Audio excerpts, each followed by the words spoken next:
Wow. Gonna make it all day. No, because I think we're selling it. The second thing on the agenda, you don't need to go through that. All you have to do is refer the comment to the Kingston Planning Board, the Ulster County Planning Board, and the HLPC. That's the only thing you have to do. So it's actually the easiest stuff. Okay. So the live stream is on? Yes. Yeah. But I can explain that once we get to that item. Again, so that it's here. So the 10 different directions, because there's This is that golden hill too?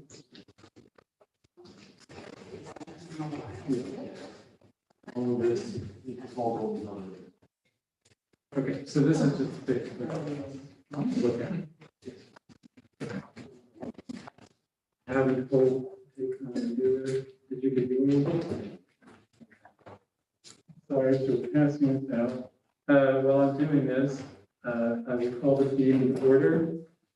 This is laws and rules for July the 20th. We're starting at 6:34. Rita is not here today, so she asked me to take the chair. Little inside joke there. It wasn't a joke. Whatever, I'm just talking to get through this. All right, excellent. So just take one of each of those for you to look at. Right, so basically, the first item has to do with the seeker plan for Deep Stadium. The committee report reads a resolution determining the Deep Stadium and Andretta Pool Improvements Project as a type 2 action in accordance with 6 NYCRR section 6175C3 and 6175C13 of the regulations. Now, Jack is here to answer any questions. great. So, well, my first question is, do we have the documentation where we took to ourselves the role of being the committee in charge of The secret? lead agency, Yeah, we have to declare ourselves lead agency. This is asking for a determination of type 2, which means that there'd be no further review and it wouldn't need to be a lead agency. You can take one of these. so, but who, how did we get the responsibility of just? As the committee appointed by the common council. Okay, so that's. That was sent to you by common council. So basically, when it says type 2, it means we don't need to do the extensive environmental review. I understand that part. I'm asking about the authority that we have. Gotcha. So if you're saying that the common council chose us to be the body responsible, I'm just asking, was there previous legislation that says that? Do we? This is my first run at this for the city. Just brought on as project manager for Parks and Rec. Okay, This was the policy that was laid out for me by grants management and by the city engineer that needed to be followed. It went as a request to the common council. okay, The common council appointed it to laws and rule for review and to send the draft resolution back to them for approval. So this matter is something the planning board has already started to consider, right? Correct. The Deep Stadium Improvement Project has already been before all the planning boards and necessary reviews. Construction has already begun. There was an early seeker request done for the first phase of the project.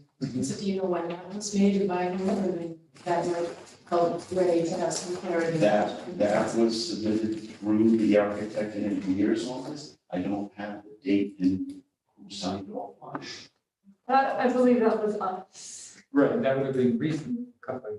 Not really recent, no.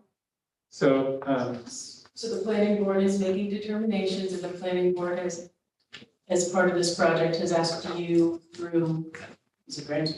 You spoke directly with the planning board to come back here and get the council committee to entertain the application for passing it That, on. correct. And then The that the will. remainder of the project is all a type 2 designation and does not need further seeker review. Right, that's what we're, also, I would just like, I'm not sure the responsible party would be here, just if we could have the date, or a reference in the committee report to that previous resolution in which the common council took on the responsibility. I could try and track that down. I mean, when did the project start? I know you're new. Do you know when the project started, phase one? It was first brought in and, Well, let's think into the year. it's been, yeah. The That was the determined. final master plan was approved in 2018. That was more than a year ago. Right. But I think that it wouldn't have, I think it would have been more like a year ago. That's what I'm thinking. I felt like Because we had to have the plans and we had to have, and we were looking at plans for that within a year. Right. So, I could look back. okay. All right. Thanks for that. So in terms of this resolution, then, does anybody have questions regarding this? So the planning board has already stated it's a seeker 2. No, that's what we would be determining, but it's type 2. So if you have questions either about the classifications or why he's coming before this body to ask for that determination, that might be useful. Those might be useful questions to ask. So the two crucial points are right there. And from my experience with seeker, this is the right path to go. But if you have specific questions, you can run it there. So the reason for this process being finalized now is we are about to submit grant applications for funding. Even though the project has been bonded, has municipal bonds and is ready to move, we're trying to find as many grants as we can so the bonding doesn't need to be used. And with the bonding applications, you have to prove that seeker was either completed or didn't need to be completed. Sorry, while looking for that, just I want to make sure that everyone, we're recognizing the steps that have already been taken and also making sure that everyone understands the secret determination isn't something that you're making solely for grant purposes. It's based on the type of project that's being contemplated. Just want to make sure that's clear. And I'm also trying to pull up the prior materials on the website. And the crucial thing is that basically this is renovation of something that's already there. And so seeker is more geared toward if we were moving into new territory, place, something like that, moving into a wetlands or potentially moving into the habitat of a particular type of animal, creature, plant, something like that. So none of that is happening. Correct. And you'll all remember that I forwarded to everyone the, I think it was with the John Schultz presentation about Franklin Street, I can't remember which. One of the Complete Streets projects, I gave you all the materials from the Department of State website that outlined the different categories, which define type 1, type 2, and unlisted. And just to be clear, who has concluded that this, I agree with it from what I know, but that it is, that it does not, it is a secret type 2 and does not need to. Well, that's what we're determining. So that's, But we don't have the But expertise. it's- Somebody else must have said, I conclude like John Schultz may have this determination, right?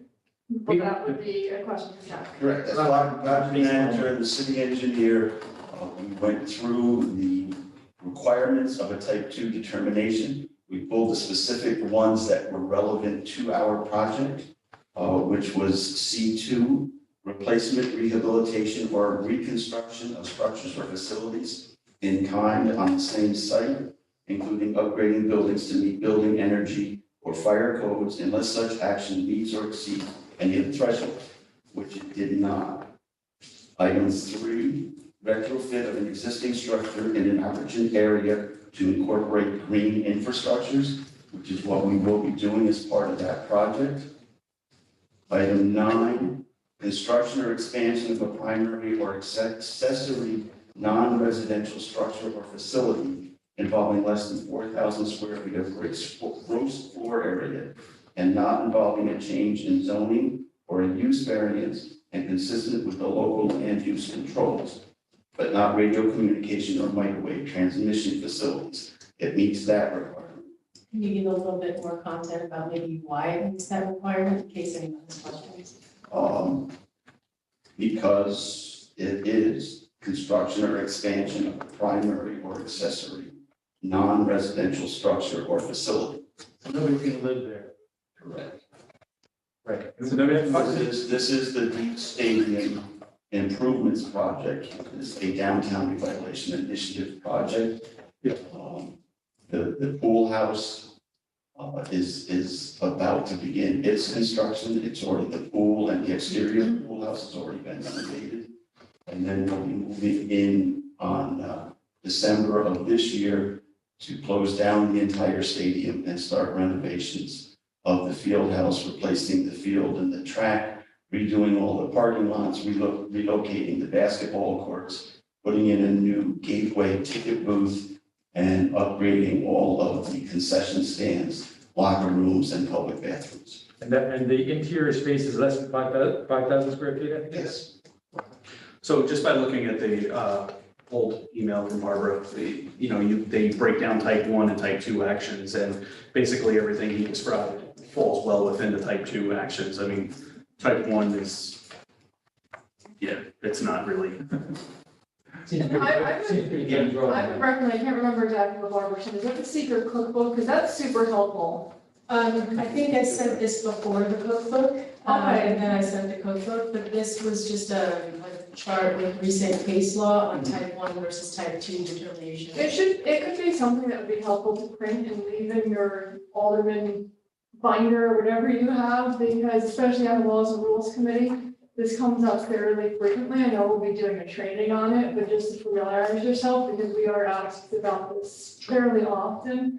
So there just could be something handy to keep in that folder.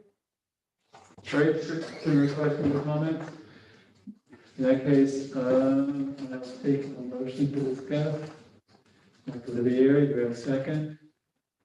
Oh, Carl, any discussion? Hearing none, I'll call for the vote then. All in favor? Aye. Aye. Anyone opposed? It goes unanimous.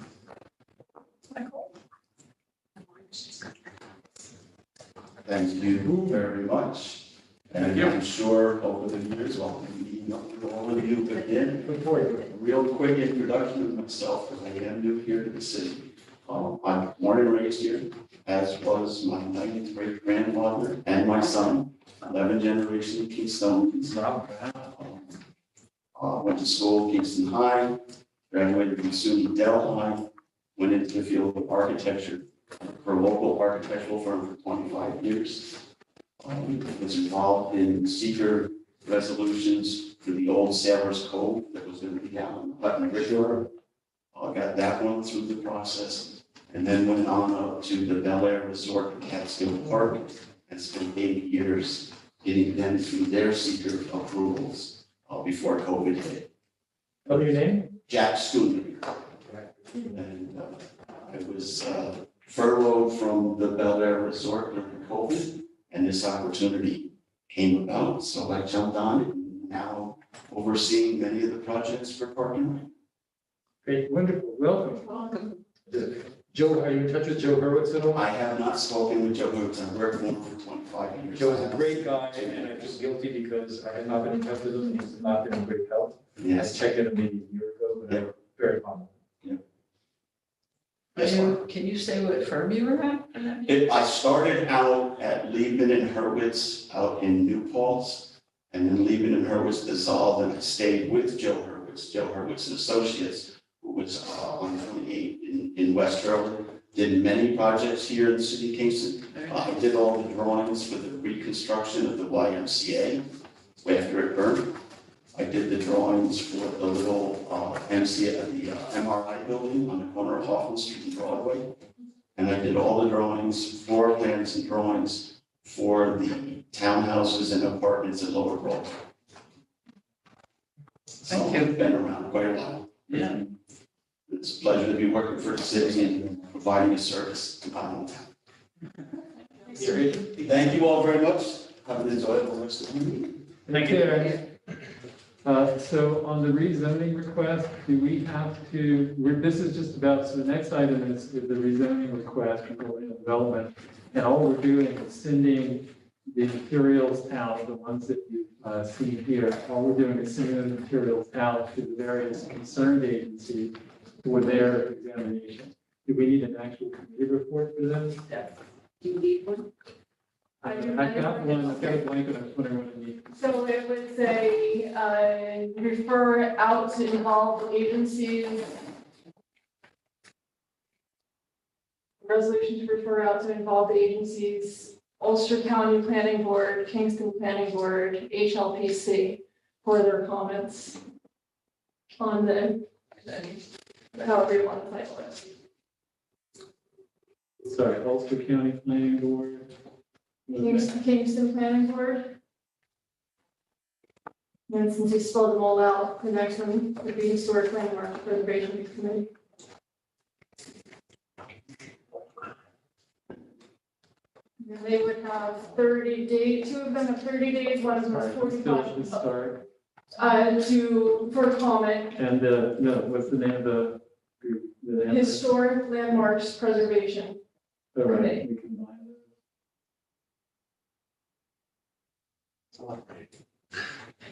Sorry. those. Well, I'm trying to do it in print so it can actually be read. If I do it in cursive, you don't ever know. Will you cursing your person? Your doctor. Yes, I am actually, but not that. Not that guy. Worse. Worse. Okay, I got the three organizations. For comment regarding the rezoning requests for the Golden Hill projects. I think that's what they're calling it, or that was in the communication. Golden Hill Development. Golden Hill Development.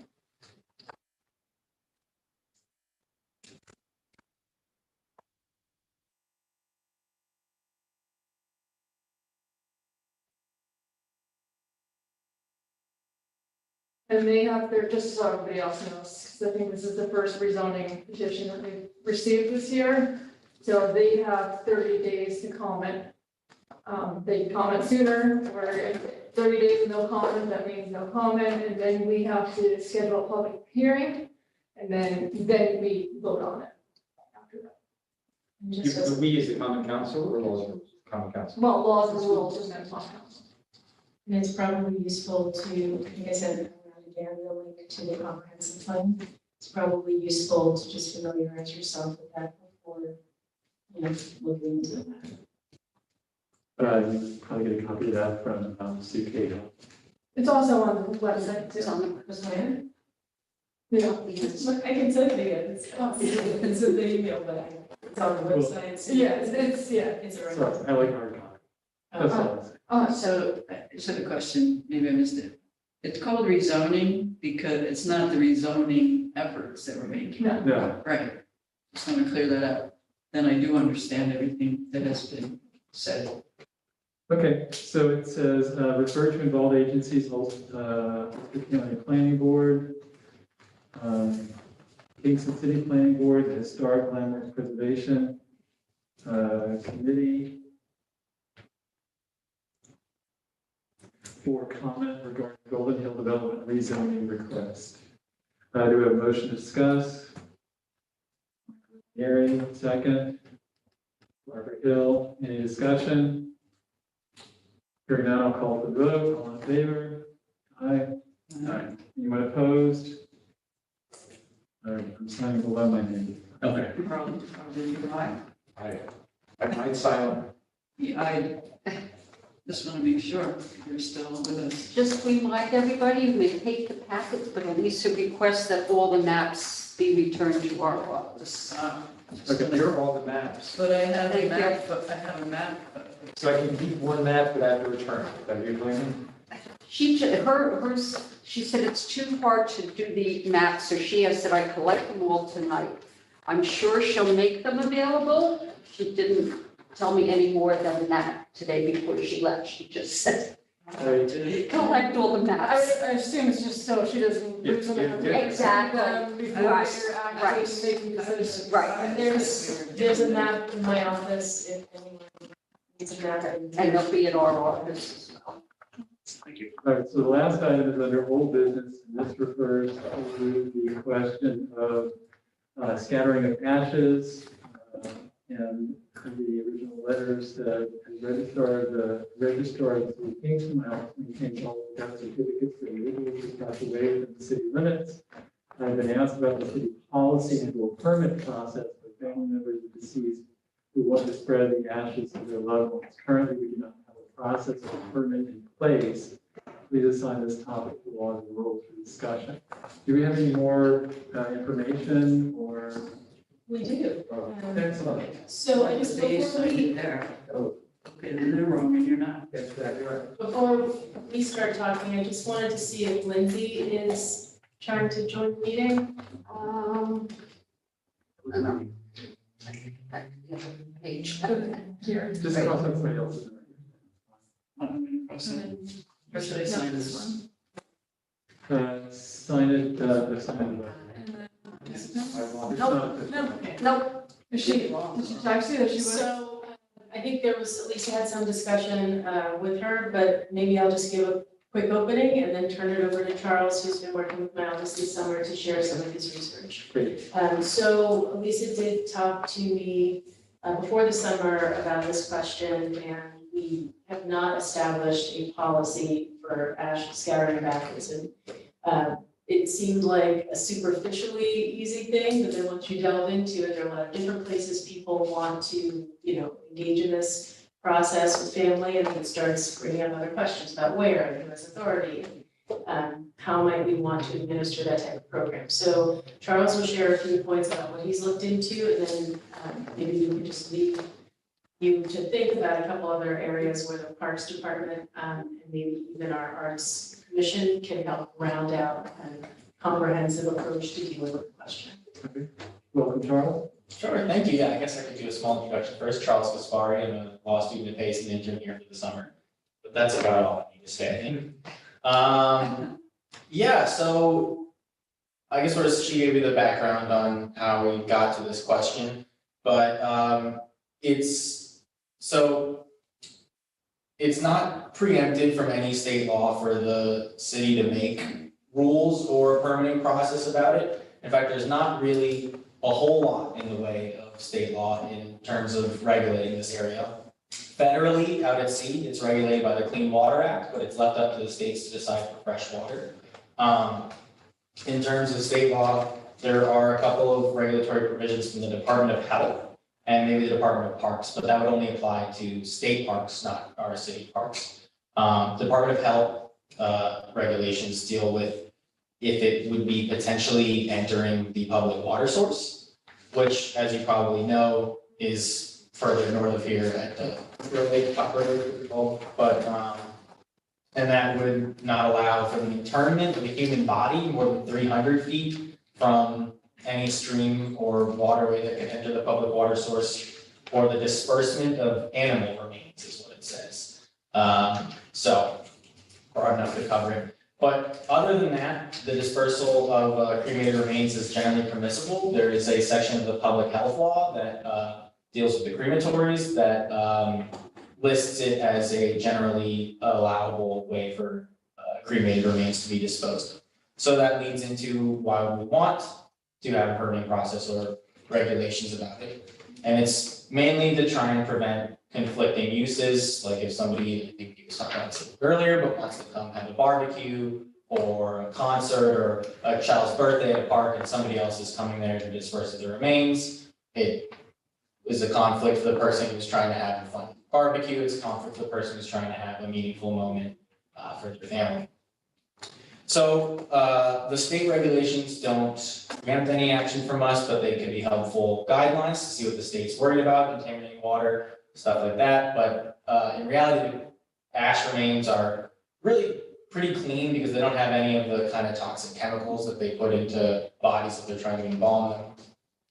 The New York City Parks Department, so I guess like, so looking at other sort of relevant comparators, what do other municipalities do about it? New York City's Parks Department has regulations that do not require anyone to get a permit, but have guidelines like being respectful of other park patrons, and I have copies of this memo if anyone would like, but please be respectful of other patrons in the vicinity.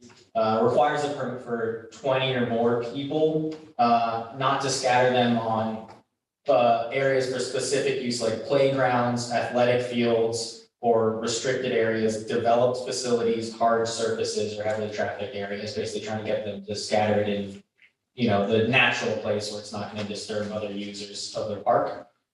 That they have to be fine and must be scattered in complete dispersal, so you don't just leave a big pile of ashes somewhere where you spread them out.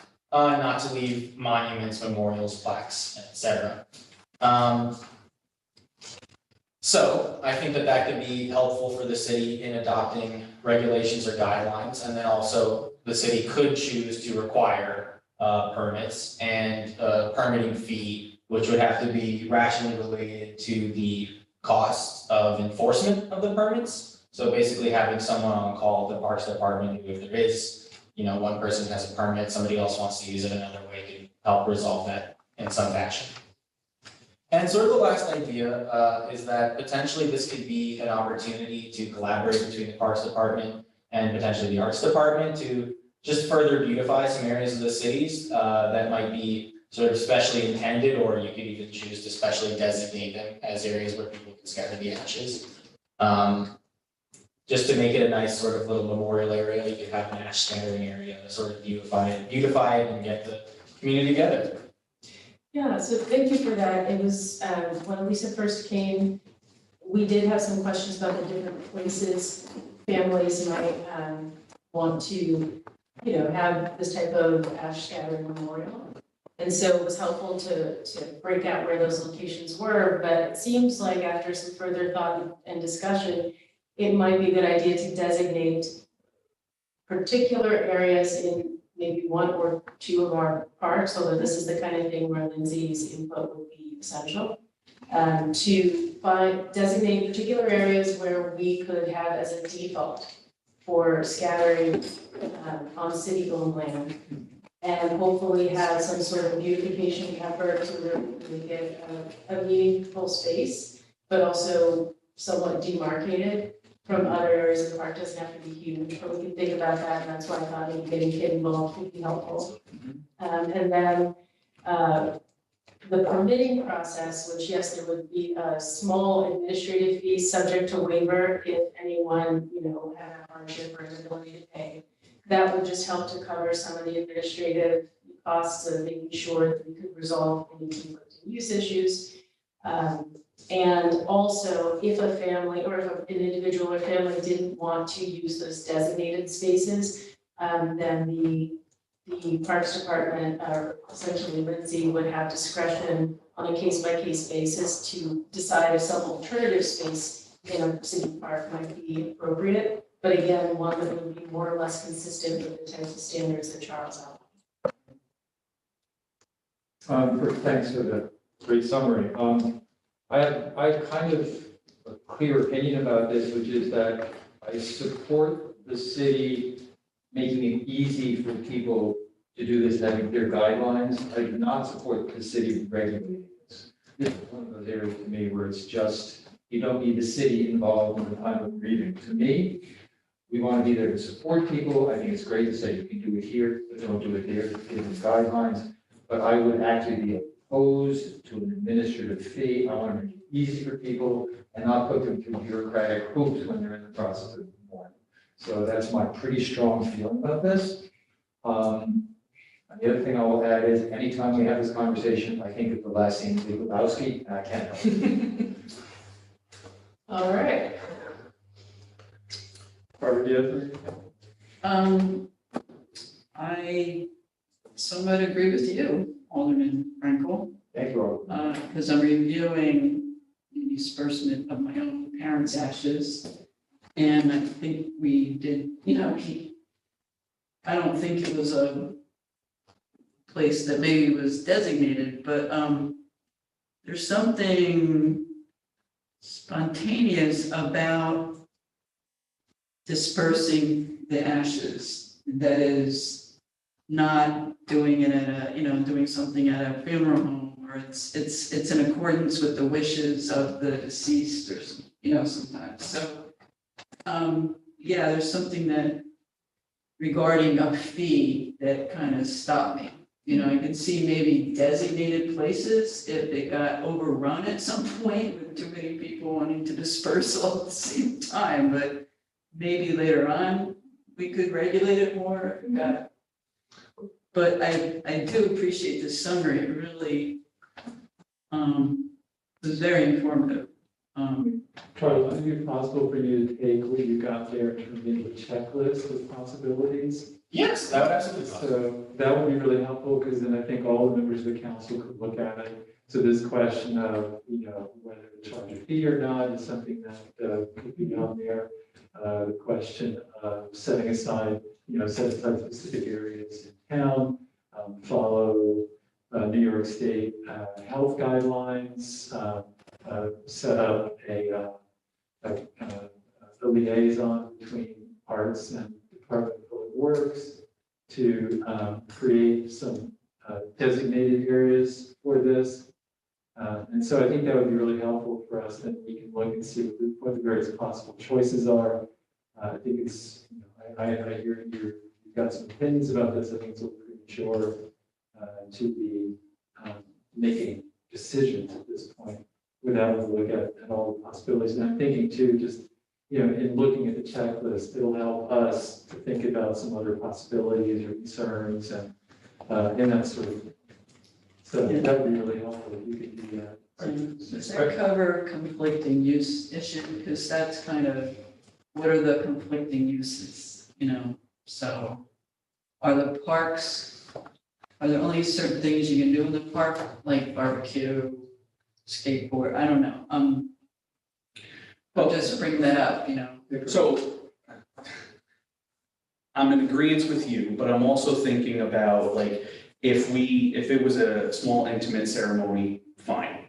You know what I mean? No fee or anything like that. But if it is gonna be a park where there could be other people going on, and let's say someone else is barbecuing there with a group of people and they got speakers going on, and you don't want that while you're having your ceremony, then I think at that point, you would you would ask for a permit to have the ceremony if you want it exclusively designated for you.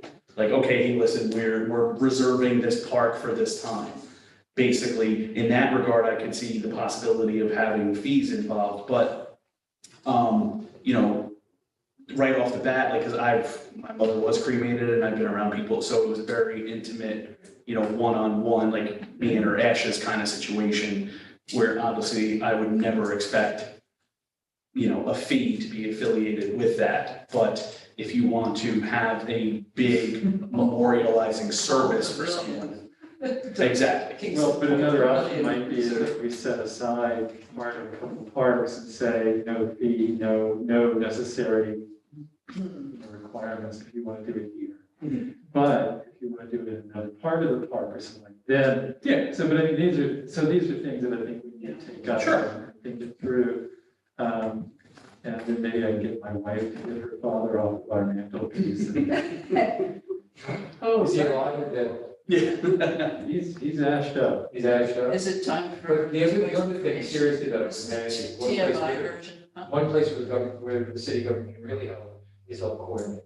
We can have a calendar, because I do not want to have this 10 people over the cremate to spread moms and ashes and have 3 other groups there who are planning to do it at the same time, right? So we need some sort of, if it's on city property, we have to have a calendar so where people can reserve it. So I'd add that to the checklist of stuff. But then there's the question, this starts to add up in terms of person power and person time. Let's see where we get to, like, Right, when it all that's what I'm sorts out. saying. I'm not saying no to a fee, I'm saying Right. I'm disinclined. So where did this start? Like, has there been an overrun of a certain spot? People came to Alyssa and said, hey, Yeah, Elisa just, she got inquiries, it's my understanding, from the public. But just, So, but it wasn't because of complaints about people. No, it's no, it was just It's just to inquiring bring up, what is if there there- was a I'm procedure. looking for clarification, Right. and then also I think she said that she got back in touch with the funeral homes, and people were Right. saying that the funeral homes, were very frequently asking them what to do and what the proper procedure is, and the funeral homes were basically telling them, I don't know, do what we want, Yeah, which is okay, so maybe, not ideal. so we'll do the checklist, which I think is a great idea. And then maybe, like a lot of things we do, maybe a step-by-step process rather than really regulate the heck out of it before we even know. But Yeah. all good ideas. I think there's a consensus that we don't want to regulate the heck out of it before we move down the road. No, and I just want to add to, one, it wasn't our goal to kind of come up with a plan, but to provide some background, so, thank you for that help. I think we really need to know the volume Right. and the volume of the different types of requests, because I thought this was a really good discussion of the, one or two family members in a designated area versus, Right. a large memorial, and I think Lisa needs to provide some input on that. And we also need to figure out from Lindsay, what spaces might work, because it might be, a small gathering space in one park versus maybe a slightly larger one somewhere else, and maybe there's also some scheduling resources that she may have available right now, that we don't know about, so I think maybe we're looking at. there's a hospice organization or two that might be good to pull into this. As people who would have a sense of what folks are looking for. And they may have some ideas too about if we are going to do something in a park, what will be appropriate in those places. So, And I just want to, so this applies to animal or human ashes. Oh, sorry, well, That's the other thing. So the question we got was about human remains, and I know Okay. Charles did pick up some details on that. It wasn't the thrust of our research, but did you have a question about what? No, just because sorry for the policy for confusion. scattering ashes, and then I didn't, There was- everybody's got a dog in Ward 1, so some of them die, and I'm kidding, but not, I have cat ashes in my backyard. Yeah. So, That was covered by the, Department of Health regulations, the one that, okay, sorry. no, and when you said, what about? So the Department of Health regulation is the one that restricts the disbursement of animal remains within a certain number of feet of the public water supply, or any water that may flow into the public water supply. So that would be upstream, not the Hudson River? Yeah, Hudson River would be okay, but some people don't drink it. or Well- They do drink it, I used to drink it. so the Hudson River would be different because then it's this, I actually forgot to say this earlier, so I'm glad that you said that. I could not find the provision in their own regulatory code, but the New York City guidelines ask to get a permit from the Department of Environmental Conservation if you're going to spread the ashes in any body of water. So the Department of Environmental Conservation, at least in New York City, does issue permits, and that's required for it to be spread in any water. And so the Hudson River would be, I believe, the state's. So we would have to refer to that in whatever we put together? no. The popular If we're here is just the doing- If we're just doing human remains, Excuse me? if we're just doing human remains. Okay, so we would write. We're just talking about human city remains parks on right now too, we're not talking about waterways, I mean, at least in what we talked about so far, we're talking about park designation. But wouldn't a popular place be Kingston Point? I mean, that's where I would pick. But that's the Hudson River. I know that, but people, But then there's a whole regulatory process there. I understand that, but we need to let people know that because I wouldn't know that unless it were there. And I did a ceremony down in Esopus at the town park into the water. And you know, So this, if I may interject, is that right? That is where, I point back to the New York City Parks Department guidelines that I was saying could be helpful, which is where it directs people. So, and this is available, on their website, if you look it up too. So people who are, trying to look it up for themselves can find that it directs them there to go to the Department of Environmental Conservation. And it also has a provision saying, if groups of 20 or more people want to get a permit, so it sort of covers that same area that you were talking about. So I do think that's a very helpful example. No, it's okay. I think we also have talked about the need for some greater public awareness and materials that we'd have to develop and put on our website, maybe even adding, some sort of page and including it in the mayor's newsletter, sending information around to funeral homes and that sort of thing. Ministers. Oh, of course, yeah, also. It's gonna be tough to enforce. I mean, honestly, if I have mom to deal with, I can do it with friends and just do it, right? So. I don't think it's enforcement as much as having guidelines. Like if someone wants to call Lisa and say, hey, my mom loved whatever, and I would like to spread her ashes there, she has an answer. Okay, well, we So then what do we do with this? did a thorough job on this. Get that. This just will stay on the business. Okay. That was So the that's kind back of next question. month. And so we can look at this, so whatever we get from Charlotte, and I'm not asking to put a huge amount of work into it, just, something really basic we can take off from there and have some discussions, and then, get more specific about what we'd like to see, level guideline versus regulation. Okay? Okay, all right, thank you, sir. Great. Thank you. Anything else anybody wants to say? No. Then I will assume that somebody motioned to adjourn, somebody seconded, and everybody voted in favor. Yes, yes. So this meeting, I'm calling to a close